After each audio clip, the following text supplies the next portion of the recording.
Class start होने वाली है, ठीक है, स्टार्ट हो चुकी है। मैं लाइव नहीं कर रही हूँ, रिकॉर्डेड फॉर्म में होगा। तो स्टार्ट करते हैं। ये वो क्वेश्चंस हैं, ये बेसिक वो क्वेश्चन है जो हमारे एग्ज़ाम के व्यू से बहुत ही ज़्यादा इम्पॉर्टेंट है। जो मेरे क्वेश्चन आए थे ना पेपर में, जो मुझे अच्छे से याद है, मैंने वो क्वेश्चन रखे हैं और हमेशा ये क्वेश्चन रिपीट होते ही होते हैं। और अगर आप ये एग्ज़ाम देने जा रहे हैं जो कि है कोड 16, है ना, अटेंडेंट का, तो इसके लिए ये बहुत इम्पॉर्टेंट है कि हम जो ये मैं क्वेश्चन करा रही हूँ उसे बाय हार्ट याद कर लें अच्छे से, ठीक है। तो हम स्टार्ट करते हैं अपनी क्लास आज की। ज़्यादा बिना बकवास करें, सिर्फ हम मेन अपना फोकस रखेंगे कि हम सिर्फ क्लास पे ही ध्यान दें, ठीक है। तो पहला क्वेश्चन हमारा जो पूछ रहा है वो पूछ रहा है first aid means. First aid का मतलब क्या होता है? देखिए, हमारा जो क्वालिफ़िकेशन ही मांगा है ना, इसमें फ़र्स्ट एड किया हुआ मांगा है ना। तो मैं उम्मीद करती हूँ कि इतना बताने की ज़रूरत नहीं पड़ेगी कि मैं फ़र्स्ट एड बताऊँ आपको कि फ़र्स्ट एड क्या होता है ना। लेकिन फिर भी चलो एक बार मैं क्विक रिवाइज़ करा दूँगी आप सबका कि फ़र्स्ट एड क्या होता है ना। फ़र्स्ट एड का मतलब होता है, फ़र्स्ट का मतलब होता है पहला, है ना। एड का मतलब होता है उपचार, है ना, पहला उपचार। जो भी व्यक्ति जैसे दुर्घटना में ग्रस्त होता है तो उसको जो हम प्राइमरी ट्रीटमेंट देते हैं वो फर्स्ट एड कहलाता है। चाहे आपने, अगर उसके हाथ से खून बह रहा है तो आपने पट्टी ही बांध दी या कोई कपड़ा ही बांध दिया तो हम उसे फ़र्स्ट एड में काउंट करेंगे कि हमने पहला उपचार ये दिया है, ठीक है। तो फर्स्ट एड का मतलब क्या होता है? पहला ऑप्शन दे रखा है अ परमानेंट ट्रीटमेंट, नहीं। Immediate care given before medical help arrives, मतलब कि इमीडिएट केयर किसी भी मेडिकल हेल्प यानी एम्बुलेंस या पुलिस वालों के आने से पहले जो आपने केयर दी है, क्या वो, या तीसरा कह रहा है सर्जरी, या डी कह रहा है लैब टेस्ट, है ना। तो क्या आंसर होगा इसका? इसका आंसर होगा हमारा B, immediate care given before the medical help arrive, ठीक है। तो फर्स्ट एड का मतलब क्या हो गया? जो भी हम प्रथम उपचार जो भी हम किसी व्यक्ति को देते हैं उसे कहते हैं फर्स्ट एड, ठीक है। ये हो गया हमारा पहला क्वेश्चन। दूसरे क्वेश्चन की ओर बढ़ते हैं। दूसरा क्वेश्चन आ गया हमारा सीपीआर। सीपीआर क्या होता है ये आप मार्क कर लो, ये है most important question, most important, most ये मैं आपको बता रही हूँ, ये आपके एग्ज़ाम में 101% ये पूछा ही जाएगा। तो सीपीआर का मतलब क्या होता है? सीपीआर का मतलब पहला ऑप्शन दे रखा है cardiopulmonary resuscitation, cardiac pressure recovery, cardio patient rescue, chest pulse recovery. तो इसका आंसर है option number A, cardiopulmonary resuscitation. Cardio का मतलब होता है हमारा दिल, दिल का मतलब होता है हमारा हार्ट, ये वाला हार्ट, ठीक है।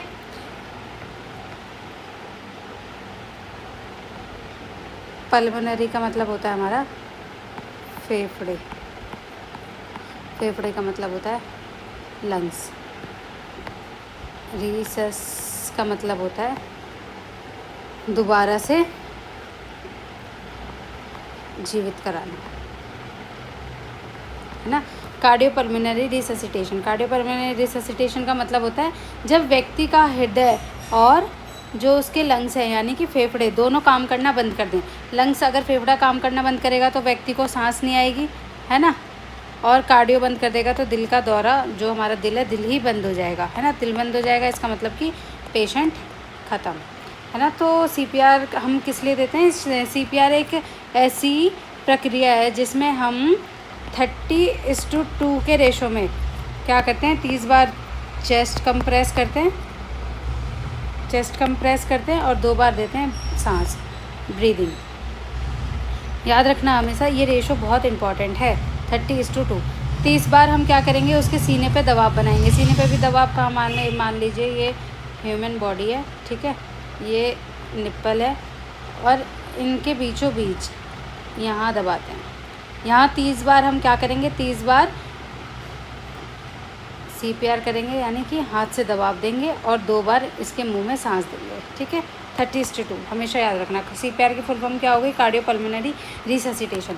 ये क्वेश्चन बहुत इंपॉर्टेंट है।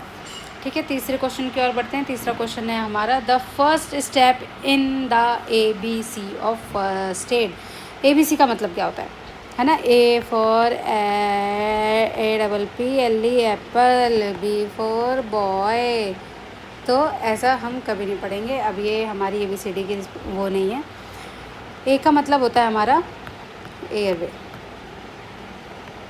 कभी भी हम व्यक्ति को जब भी देखें ना कि हाँ इसके साथ ये बेहोश पड़ा है या फिर हमें इसको फर्स्ट एड देने की ज़रूरत है, तो सबसे पहले हम चेक करेंगे एयरवे। उसके बाद हम चेक करेंगे ब्रीदिंग। उसके बाद हम चेक करेंगे सी से सर्कुलेशन है ना। तो इसमें क्या लिखा हुआ है, the first step in ABC of first aid.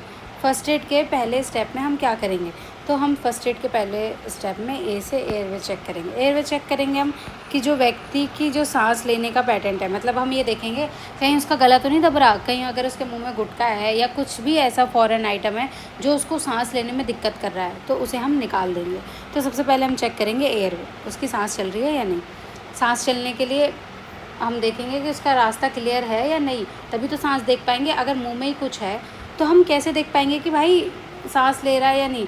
मुंह में अगर कुछ अटका हुआ है तो बहुत ही बेसिक सी बात है कि उसको सांस नहीं आएगी, तो हम मुंह से सारा सामान निकाल देंगे उसका।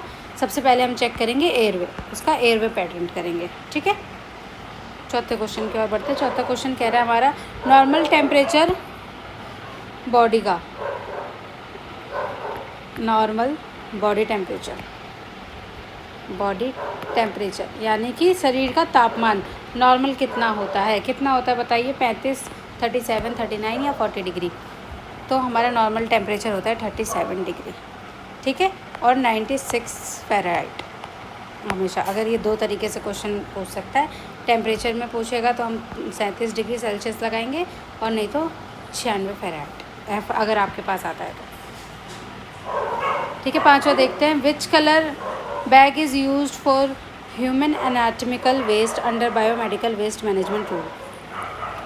ये क्वेश्चन बहुत इंपॉर्टेंट है। Biomedical waste BMW। अगर आप लोग कहोगे तो BMW में मैं एक अलग से क्लास लूँगी।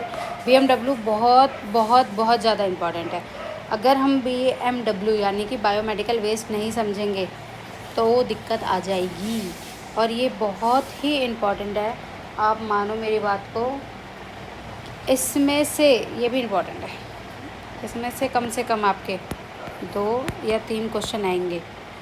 मेरा एग्ज़ाम हुआ था ना, मेरे एग्ज़ाम में बायोमेडिकल वेस्ट से 4 क्वेश्चन थे टोटल। अब आप सोच लो, 4 चौक कितने हो गए, 16 नंबर। 16 नंबर सीधा इसी में से बने थे।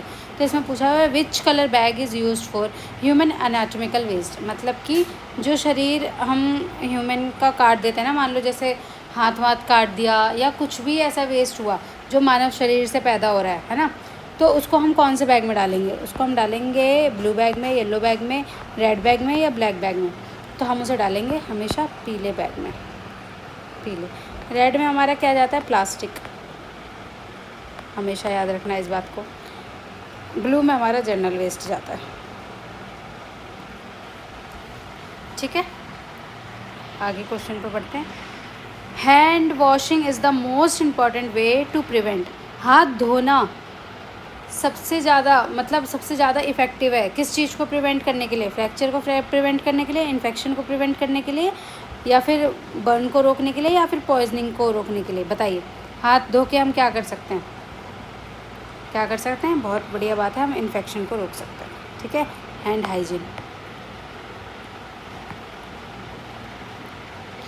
Hygiene is most important. इसकी मैं आपको इसका आप देख लेना, हैंड वॉश के तरीके। ठीक है, इसको देख लेना आप एक बार, कितने स्टेप्स लगते हैं और कितना क्या होता है। ठीक है, ओके, चलिए आगे क्वेश्चन पे बढ़ते हैं। हमारा 7वां क्वेश्चन कह रहा है, a patient with severe bleeding should be given. अगर किसी व्यक्ति को यानी अगर किसी मरीज को बहुत ही ज़्यादा सीवियर ब्लीडिंग हो रही है, यानी बहुत ही तेज़ी से खून बह रहा है, तो हम क्या करेंगे, एज अ फर्स्ट रिस्पॉन्डर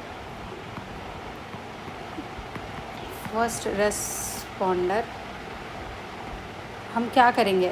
अगर मान लो आपके आगे कोई व्यक्ति है, उसके हाथ से धड़ाधड़ खून बह रहा है, तो क्या करोगे आप? सबसे पहले हॉट बैग दोगे उसे, या फिर डायरेक्ट प्रेशर उसके घाव पे लगाओगे, मसाज दोगे, या उसे खाना दोगे? तो बहुत ही कॉमन सी बात है, हम क्या करेंगे? डायरेक्ट प्रेशर लगाएंगे उस पर। जहाँ से भी खून बह रहा है हम डायरेक्ट प्रेशर लगाएंगे और उस खून को रोकने की कोशिश करेंगे। किसी भी हम ये देखेंगे, अगर कहीं भी ब्लीडिंग हो रही है ना किसी भी पेशेंट की, तो फर्स्ट एड में हमें सबसे पहले उस पर प्रेशर अप्लाई करना है, डायरेक्ट प्रेशर। ठीक है, डायरेक्ट प्रेशर याद रखना है इस बात को। चलिए 8वें क्वेश्चन के ऊपर आ जाते हैं। The recovery position is used for a person who is. जो रिकवरी पोजीशन है वो एक व्यक्ति के लिए क्यों यूज़ होती है ना? कैसे व्यक्ति में आप रिकवरी पोजीशन लगाओगे? कि हमें कैसे पता लगेगा कि भाई हमें इसको रिकवरी पोजीशन में रखना है? पहले हम रिकवरी पोजीशन समझ लेते हैं, क्या होती है रिकवरी पोजीशन। रिकवरी पोजीशन कैसी होती है ये समझते हैं। रिकवरी पोजीशन होती है भैया हमारी ऐसी, है ना? इसमें क्या होता है, एक हाथ हमारा ऐसे रहता है ज़मीन पर, जो हमारा दूसरा हाथ है वो हमारे गाल के नीचे रहेगा, और एक पैर जो है हमारा ऐसे ज़मीन पे बैंड, जैसे हम सोते हैं ना, बहुत कॉमन पोजीशन है ये, जैसे हम लोग सोते हैं, कॉमन पोजीशन ऑफ स्लीपिंग। बहुत सारे बच्चे ऐसे ही सोते होंगे, तो हमें बस उसका यही, हमें उन्हें ऐसे सुलाना है। इससे क्या होगा, जो भी उसके मुंह में अगर सिक्रीशंस होगी, यानी कि जो भी उसके मुंह में लार होगा, या मान लो वो गुटखा खा रहा है, उसके मुंह में गुटखा फंसा होगा, तो ग्रेविटी के थ्रू ये सारा इसका मलबा बाहर निकल आएगा, है ना, और इसका एयरवे थोड़ा क्लीन हो जाएगा। तो ये किस में कर सकते हैं हम? ये हम कर सकते हैं, ऑप्शन ए कह रहा है अनकॉन्शियस बट ब्रीदिंग, ठीक है। दूसरा कह रहा है हैविंग अ फ्रैक्चर। तीसरा कह रहा है fully conscious, bleeding from the nose. देखिए, अनकॉन्शियस है मतलब कि बेहोश है व्यक्ति लेकिन सांस ले रहा है, तो हम उसको रिकवरी पोजीशन में डाल देंगे, ठीक है। अब मुझे ये बताओ, अगर व्यक्ति अनकॉन्शियस है ना, और सांस भी नहीं ले रहा है, BREATH, ब्रीदिंग भी नहीं ले रहा है, ना उसे होश है ना वो सांस ले रहा है, तो ऐसे पेशेंट में क्या करेंगे हम? ऐसे पेशेंट में हम करेंगे CPR।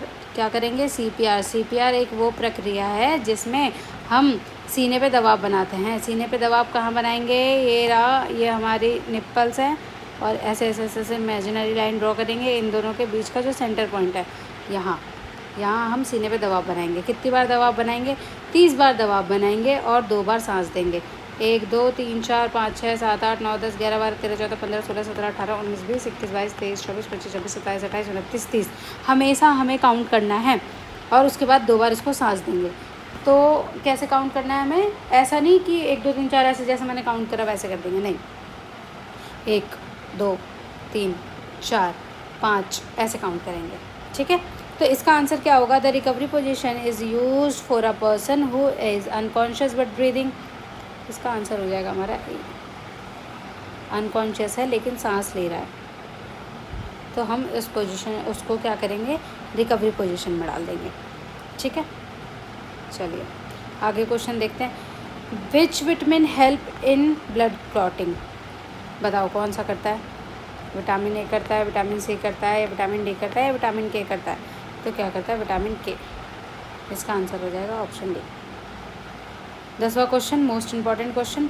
A pulse of a healthy adult at rest is approximately, यानी अगर एक हट्टा कट्टा अडल्ट है ना, अडल्ट हम कितने साल से बच्चों के ऊपर को अडल्ट काउंट करते हैं? हम 13 14 या फिर 12 साल से, जितने भी 12 ईयर से ऊपर के बच्चों को हम अडल्ट में काउंट करते हैं, ठीक है।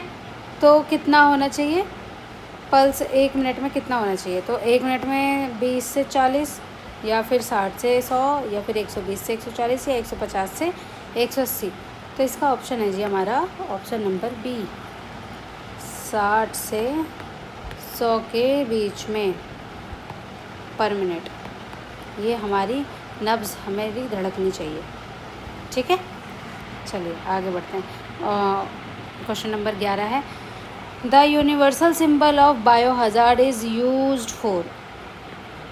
बायो हज़ार्ड देखो अगर आप लोग मुझसे कहोगे ना कि BMW पे एक क्लास ले लो मैडम, तो हम BMW पर एक अलग से क्लास लेंगे जिसमें हम बताएंगे रेड में क्या आता है, वाइट बॉक्स में क्या आता है, ग्रीन में क्या आता है और येलो बैग में क्या आता है, ये सब कवर कर लेंगे उसमें। ठीक है, तो ये बायो हज़ार्ड का साइन भी हमारा किस लिए होता है, इसमें लगता है बायोमेडिकल वेस्ट में। ठीक है, चलिए आगे पहुंचते हैं। Question number 12, before touching any patient the attendant should, किसी भी व्यक्ति को छूने से पहले अटेंडेंट को क्या करना चाहिए? अटेंडेंट को क्या जूते पहनने चाहिए, या अपने हाथ को सैनिटाइज करना चाहिए, या खाना खाना चाहिए, या कॉल रिलेटिव्स या रिश्तेदारों को फ़ोन करना चाहिए? तो क्या करना चाहिए? वॉश और सैनिटाइज हैंड। हमें नहीं पता कि जो ये पेशेंट है ना, ये जो पेशेंट है इसको क्या बीमारी है, इसको क्या डिसीज़ है, हमें नहीं पता है ना। तो हम क्या करेंगे, अपनी प्रिकॉशंस पहले करेंगे। तो हम जब भी इसके पास, ये है हम जब भी इसके पास जाएंगे टिचक, तो हम क्या करेंगे, सबसे पहले अपने हाथ को सैनिटाइज़ करेंगे। इससे बात करी, इसको छुआ, इसके पल्स वल्स देखी, जो भी आपको देखना है वो देखो। उसके बाद क्या करेंगे, इसे छूने के बाद दोबारा हम अपने हाथ को सैनिटाइज़ करेंगे। सैनिटाइज़ करना है सैनिटाइज़ कर लो या फिर हाथ धो लो, लेकिन हमेशा पेशेंट के पास जाने से पहले सैनिटाइज़ कर लो अपने आप को, कि आपके इन्फेक्शन इसको ना लगे। और उसके बाद उसके पास से आने के बाद अपने हाथ को धो लो ताकि इसके इन्फेक्शन आपको ना लगे। तो हमेशा हमें क्या करना है, किसी भी पेशेंट को छूने से पहले अपने हाथ को धोना है और सैनिटाइज़ करना है। चलिए क्वेश्चन नंबर 13, अब फ्रैक्चर मीन्स, चलिए बताइए मुझे फ्रैक्चर का मतलब क्या होता है? फ्रैक्चर का मतलब होता है हड्डी का टूटना। ये है हमारी हड्डी, है ना, अगर ये बीच से टूट जाती है तो इसे कहते हैं फ्रैक्चर। हाथ की हड्डी, पैर की हड्डी, कहीं की भी हड्डी टूटती है तो उसे कहते हैं फ्रैक्चर। तो इसका सिंपल सा मतलब है, फ्रैक्चर का मतलब क्या होता है? Burn injury. क्या जले हुए इंजरी को फ्रैक्चर कहते हैं? गलत। टूटी हुई हड्डी को कहते हैं? बिल्कुल सही, टूटी हुई हड्डी को ही फ्रैक्चर कहते हैं। मसल पेन को भी फ्रैक्चर नहीं कहते हैं, स्किन इन्फेक्शन को भी फ्रैक्चर नहीं कहते। ठीक है, 14वां क्वेश्चन आ गया जी हमारा, the emergency ambulance number in India is, India में इमरजेंसी एम्बुलेंस नंबर क्या है? 100, 108, 101 या फिर 1098? बताओ। तो अगर आपके पास ऑप्शन में ये आ रहा है तो आप लगाएंगे 108, है ना। 108 जो है एम्बुलेंस का नंबर है यूपी में और यूके में, उत्तराखंड में। लेकिन अगर आप दिल्ली से हो और अगर ये क्वेश्चन पूछता है कि दिल्ली में क्या है, तो दिल्ली में एम्बुलेंस का नंबर है 102। हमेशा याद रखना, दिल्ली में क्या है एम्बुलेंस का नंबर? 102। लेकिन इसके अलावा भी हमारे पास एक यूनिवर्सल नंबर है, यूनिवर्सल नंबर है 112, 112 पे अगर आप कॉल करते हो तो आपकी पहली कॉल जाएगी जी हमारे पास पुलिस के पास। पुलिस का मतलब है PCR। और उसके बाद दूसरी जाएगी 102 यानी कि एम्बुलेंस, और तीसरी जाएगी हमारी फायर। ठीक है, याद रखना इस बात को। तो अगर हम 112 पे कॉल करते हैं तो सबसे पहले इन 3 जगह पे ऑटोमेटिक कॉल चली जाएगी और वो आपकी कॉल के हिसाब से जो भी गाड़ी की ज़रूरत होगी वो आपको भेज देंगे। लेकिन इस क्वेश्चन में क्या पूछा है, the emergency ambulance number in India is, तो ज़्यादातर जो हमारे स्टेट है ना उसमें क्या है, 108 है। चलिए क्वेश्चन नंबर 15 पढ़ते हैं, the most important duty of a nursing orderly is, जिसका आप पेपर देने जा रहे हैं, है ना, उससे ये क्वेश्चन आने के बिल्कुल 100% चांसेस हैं। The most important duty of a nursing orderly is prescribing a medicine, assist nurse in a patient care, performing surgery या डायग्नोज सर्जरीज। डायग्नोसिंग डिसीज़, बताइए क्या है? बहुत जल्दी, बहुत बताइएगा, बहुत बढ़िया, बताइए। मैं इंतज़ार कर रही हूँ, आप अपना आंसर खुद दे दें। इसका आंसर है जी assisting nurse in a patient care, nursing orderly. Orderly का मतलब है जो भी नर्स हमारी बोलेगी आपको करने के लिए वो हमें करना होगा, है ना। हमें पेशेंट में असिस्ट करना है मैडम नर्स को, तो हम क्या करेंगे, उनकी बात मानेंगे, जो भी वो हमसे बोलेगी हमें वो काम करना ही करना है। हमें एक नर्स को असिस्ट करना है पेशेंट केयर के लिए। कोई भी काम आप ये मत सोचो कि इसने मुझे ऑर्डर दिया है मैं तो नहीं करूँगा। हमें क्या करना है, पेशेंट केयर। पेशेंट केयर में हमें सारे काम करने पड़ेंगे, ठीक है। आज के लिए बस इतना ही है। ये 15 क्वेश्चन है, मोस्ट इम्पॉर्टेंट क्वेश्चन है, ठीक है। अगर आपको ये PDF चाहिए होगी तो आप मेरे कमेंट बॉक्स में लिख देना कि PDF मैं आपको ये भेज दूँगी, या टेलीग्राम पे एक चैनल बना लूँगी, टेलीग्राम से आप ये वीडियो को ले सकते हो और इस PDF को भी ले सकते हो, ठीक है। Thank you for the watching. और अगर आपको चाहिए कि मैं ये क्लास कंटिन्यू रखूँ और एक BMW मोस्ट इम्पॉर्टेंट मैंने आपको बताया था, मेरे पेपर में इससे 4 क्वेश्चन आए थे, 4 दूनी 16 नंबर मेरे इसी से कवर हुए थे। तो BMW पे हम एक अलग से क्लास रख लेंगे, ठीक है। चलिए अभी के लिए इतना ही है। थैंक यू, बाय बाय, मिलते हैं।